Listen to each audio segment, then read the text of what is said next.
Two names have been important in British performance for many years: Maggie Smith and Judi Dench. People talked about, admired, and even made up stories about their relationship. But neither woman ever talked about how close they were in public. Now that she is 89 years old, Judi Dench has let the silence end.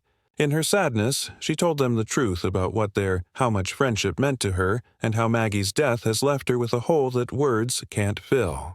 The start of a story. Maggie Smith's story started a long way from the bright lights of the West End or the glitz of Hollywood.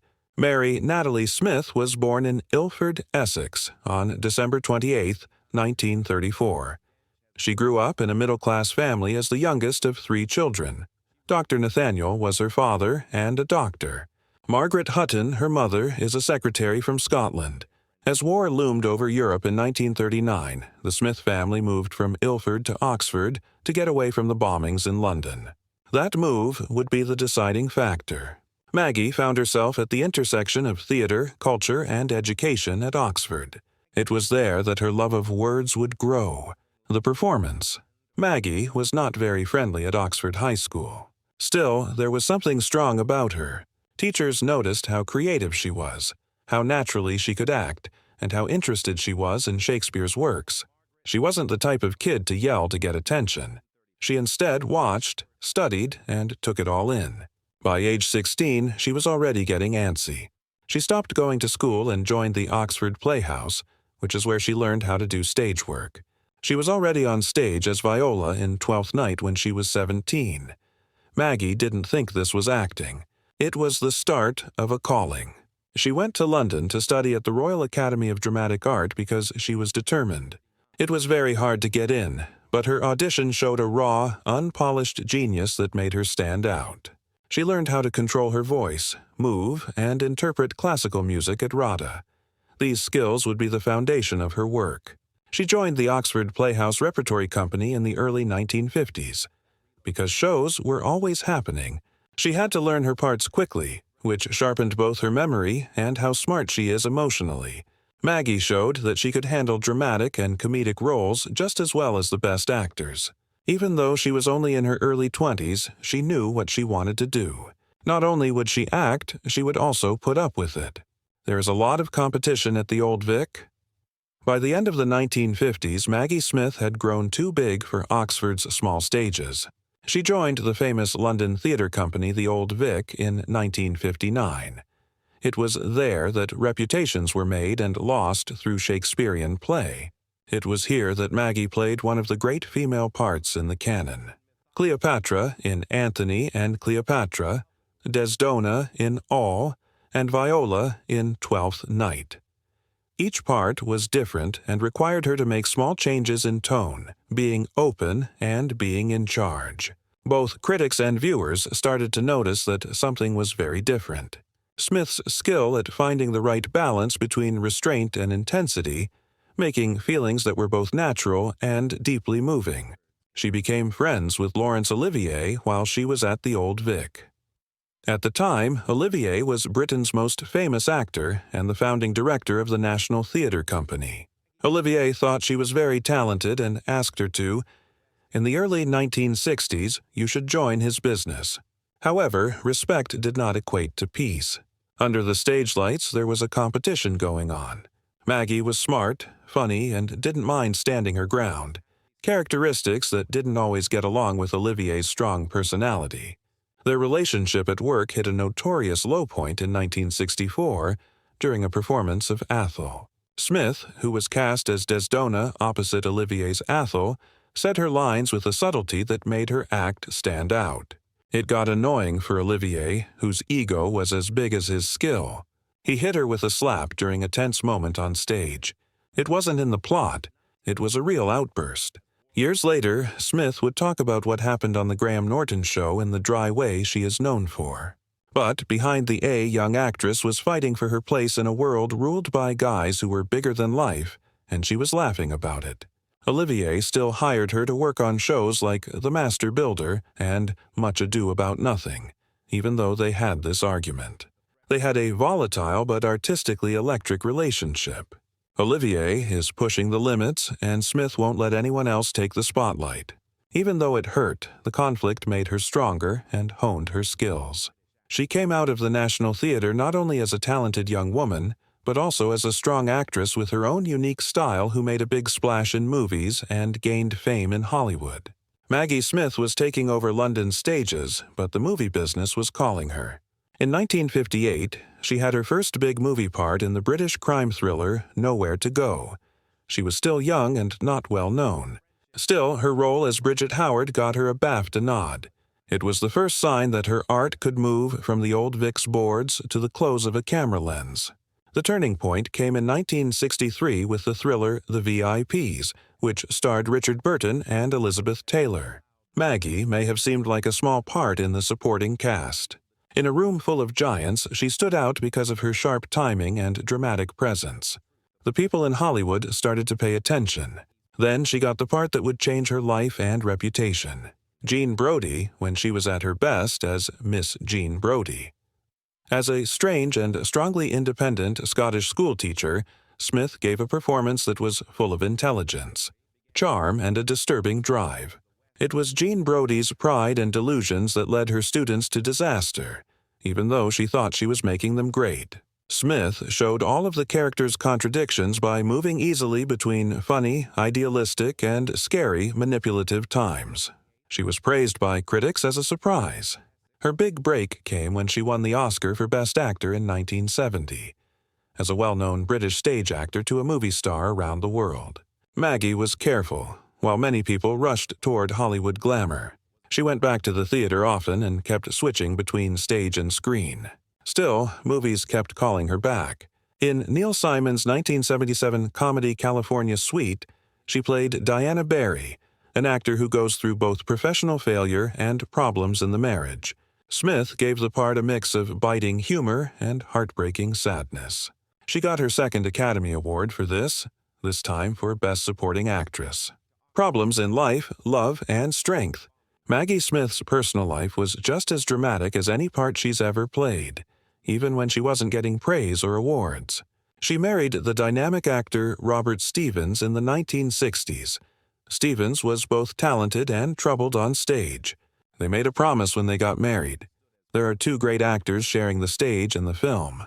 Behind closed doors, though, Stevens struggled with drinking and mood swings. His work failed, and their relationship fell apart because of cheating and emotional abuse. Stress. During the shooting of The Private Life of Sherlock Holmes, Stevens even tried to kill himself, which shows how far he was falling. Maggie finally lost it when she found out that Stevens had been having an affair with his own receptionist. He didn't tell her the secret. His doctor friend did. It hurt a lot to be betrayed. After 6 years, it was too hard for her to keep a painful marriage together, so she filed for divorce in 1973. After they broke up, she raised their two boys, Chris Larkin and Toby Stevens, mostly by herself. Toby became famous for his roles in Die Another Day and Black Sails. He has talked about how hard it was to grow up in a home where there was a lot of chaos. But he has also said that his mother was a steadying force in his life. Maggie fell in love with writer Beverly Cross again after her divorce. He had loved her from afar for a long time. They met for the first time in the 1950s, and Cross even asked her to marry him. But timing and other things kept them apart. By the middle of the 1970s, they were both free, and this time the bond stuck. After getting married in 1975, they were together until he died in 1998. Cross became a steadying force in her life, someone who gave her support and love and kept her safe from the chaos of the business. His death broke her heart. Maggie later said she never got married again because she thought no one could replace him. Maggie was also having a lot of health problems at the same time. She was told in the 1980s that she had Graves' disease, an autoimmune illness that affected her thyroid and changed the way her eyes looked. She had surgery and radiation treatment, but she kept working and wouldn't let her illness define her. After that, she was told she had breast cancer in 2007 while shooting Harry Potter and the Half-Blood Prince. There were times when she had treatment while still working as Professor McGonagall. She later said that the treatments had she was knocked off her feet, but she never gave up. Acting was both what kept her going and what kept her from giving up. Harry Potter, Downton Abbey, and fame around the world. By the beginning of the 2000s, Maggie Smith was known as one of the best British actors still alive. Surprisingly, though, her most famous parts were still to come. She took over in 2001, the clothes that Professor Minerva, McGonagall wears in Harry Potter, and the Philosopher's Stone. Many younger fans didn't know her as the Oscar-winning star of Gan Brody or California Suite. Instead, they saw her as the strict and smart deputy headmistress of Hogwarts. From the very first movie, Maggie played McGonagall with the right amount of power and warmth. She had the power to silence a room with a look, but her love for her kids shone through. In the 8 movies that came out between 2001 and 2011, she was a symbol of kindness, bravery, and quiet power. Even though she was secretly going through chemotherapy for breast cancer while shooting The Half-Blood Prince in 2007, she said her lines with the same accuracy and grace that made her famous. For millions of kids around the world, she was the very definition of wisdom. Not long after the last Harry Potter movie came out, Maggie became the star of another big culture event, Downton Abbey. When it first aired in 2010, the period drama put viewers in the shoes of the wealthy Coley family. Maggie stole every scene as Violet Qualley, the sassy Countess of Grandantham. It was her razor-sharp delivery, cutting wit, and secret tenderness that made her the voice of the show. Violet's one-liners became famous, whether she was asking what the point of the weekend was or putting down her enemies with a single word. Maggie's performance won her 3 Primetime Emmy Awards, a Golden Globe, and 4 Screen Actors Guild Awards. The show was a hit in more than 100 countries. This gave someone who was already famous in Britain a second wave of fame that reached people of all ages and countries. That made her even more of a culture icon in the 21st century. Young fans who first saw her in Harry Potter now watched her again in Downton Abbey. Judi Dench, A Deep Bond, and A Final Farewell. Maggie Smith had a very successful career, and her friendship with Judi Dench stayed the same. In the 1950s, they met for the first time at the Old Vic. 2 young actors who were eager for work. They shared changing rooms and even competed for parts. From the start, they had very different personalities. Maggie, with her sharp wit and silly jokes, Judi, who is warm and happy. But their differences brought them together. During the years, their paths crossed many times. They worked together in movies like A Room with a View, Tea with Mussolini, Ladies in Lavender, and The Best Exotic Marigold. Hotel. On stage, they wowed people in London from 2002 to 2003 in David Hare's play The Breath of Life. Their natural friendship, built on confidence and years of shared experience, shone brightest in the 2018 documentary Nothing Like a Dame, which showed them laughing, teasing, and loving each other deeply, along with fellow greats Eileen Atkins and Joan Plowright. There was a lot of fear among the public, of competition. After all, both women were often up for the same awards and were seen as giants of British acting. But both of them flatly turned down the idea. Judi once said, "Maggie is one of my best friends. I could never do half of what she does." Maggie replied with her usual dry wit that anyone who thought they were competitors had never seen them laughing over something. "We had tea together." Maggie Smith finally stopped laughing when she died peacefully in the hospital in September 2024. She was 89 years old and was surrounded by family and friends. Toby Stephens and Chris Larkin, her sons and actors, put out a statement. She was loved by her 2 sons and 5 grandkids who are all devastated by the loss of their mother and grandmother. For Judi Dench, the loss was very close to home. The next day, on October 5, 2024, at the Cheltenham Literature Festival, she was asked to talk about her sadness on stage. Dench had once said that sadness is like gasoline. It gives you energy. But her voice broke when she tried to answer. She began, but then her words got lost in tears. I guess it was the energy that sadness creates. The crowd went dead as they watched how raw her grief was. Later, Judi shared her most personal remembrance. She takes care of a private park at her home in Surrey and plants trees there to remember friends who have died.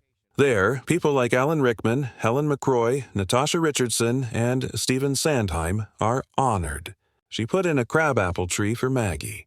On the day of her gardener brought her one crabapple from the tree after the service. During the service, Judi kept it in her pocket. She said in a quiet voice, "It was nice to have." She held that little fruit close to her heart as a way to remember Maggie one last time. They had been friends for more than 60 years. The weather didn't hurt it. Famous people, sick people, and personal tragedies. People around the world were sad about Judi's death because it meant the end of a relationship that had been important in British theater and movies for a long time. Their story is full of bravery, love, and heartbreaking loss. Maggie Smith played unforgettable roles, but her friendship with Judi Dench may have been her most important part. Now Judi remembers that thing. She has grown trees in the forest to remember the people she has loved and lost. What is your favorite Maggie Smith play? And how does it make you remember her? Leave your ideas below, and don't forget to like and sign up to get more stories like this.